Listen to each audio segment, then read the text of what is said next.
Teman-teman semua, izinkan saya memulai dengan pertanyaan yang tampaknya sederhana. Mengapa ketika sesuatu yang baik terjadi dalam hidup, keinginan kita yang paling mendesak adalah memberitahu dunia tentang hal itu? Saat Anda mendapat ide cemerlang, Anda buru-buru membagikannya kepada teman-teman Anda.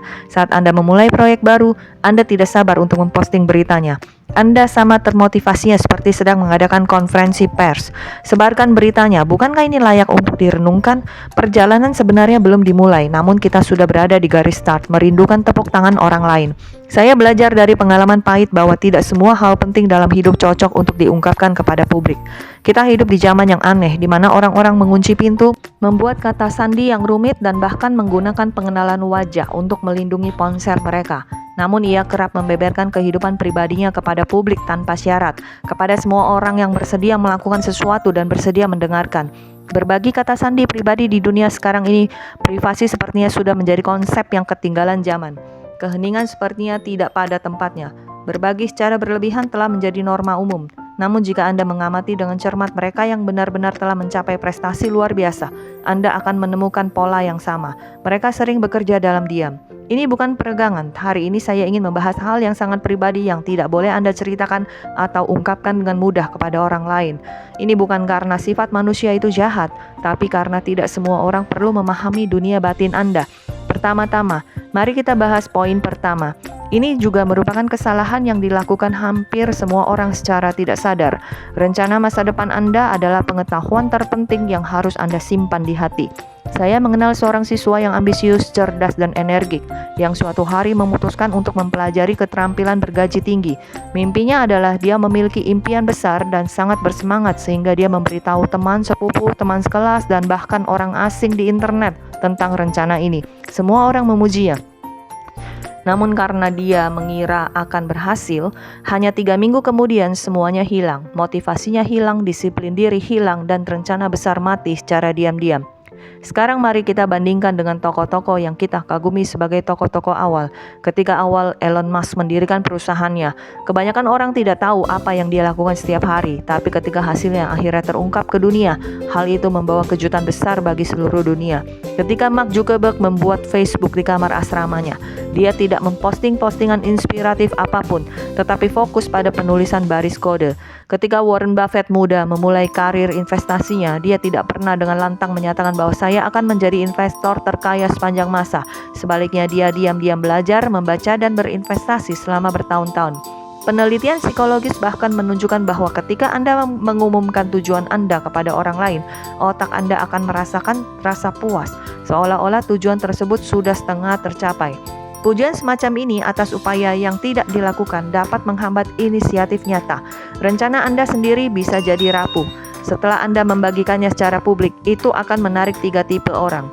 Tipe pertama akan mempertanyakan Anda dan meminta Anda untuk bersikap realistis. Orang seperti kita tidak akan berhasil. Tipe kedua akan menawarkan segala macam nasihat. Mereka sendiri mungkin belum pernah mempraktikannya dan tiba-tiba menjadi ahli. Tipe orang yang ketiga akan memujimu. Wah, bagus sekali. Perasaan ini memang baik namun juga paling berbahaya. Karena pujian seperti ini bisa saja membuat Anda salah mengira bahwa Anda telah mengalami kemajuan, sehingga menghentikan upaya Anda yang sebenarnya. Bayangkan atlet-atlet top yang tidak mau mengungkapkan rencana latihan mereka setiap hari. Bayangkanlah perusahaan-perusahaan sukses yang tidak mau mempublikasikan ide-ide inovatif mereka yang belum selesai. Pikirkan mereka yang benar-benar telah mengubah hidup kita. Anda hanya perlu menunggu hingga hasilnya tidak bisa diabaikan lagi. Hanya dengan begitu, Anda akan menyadarinya.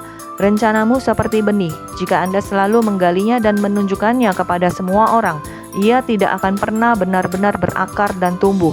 Kerjakan secara diam-diam. Biarkan hasilnya berbicara sendiri.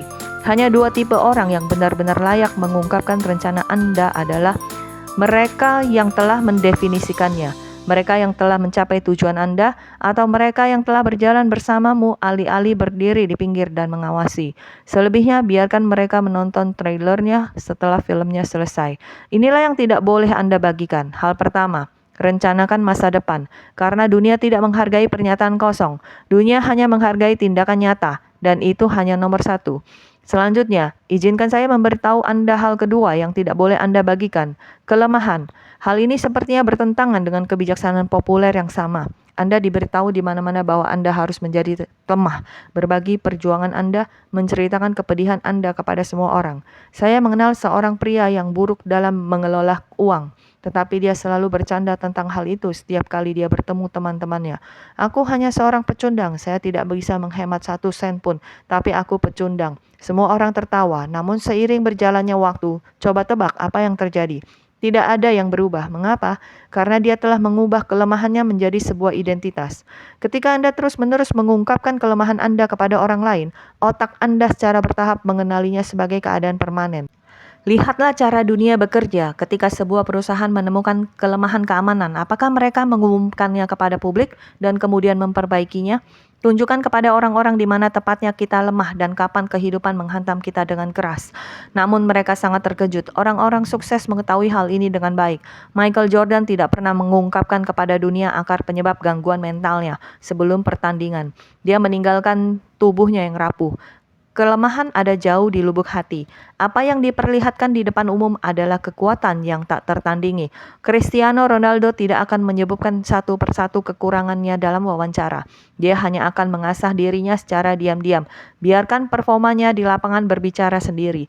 Hal serupa juga terjadi di dunia bisnis. Warren Buffett jarang membicarakan kesalahan yang dilakukannya. Ia hanya akan menganalisanya setelah mendapat pelajaran. Karena mengungkap kelemahannya sebelum waktunya akan berdampak negatif ganda. Setelah dihakimi dan dikritik, Anda akan dieksploitasi.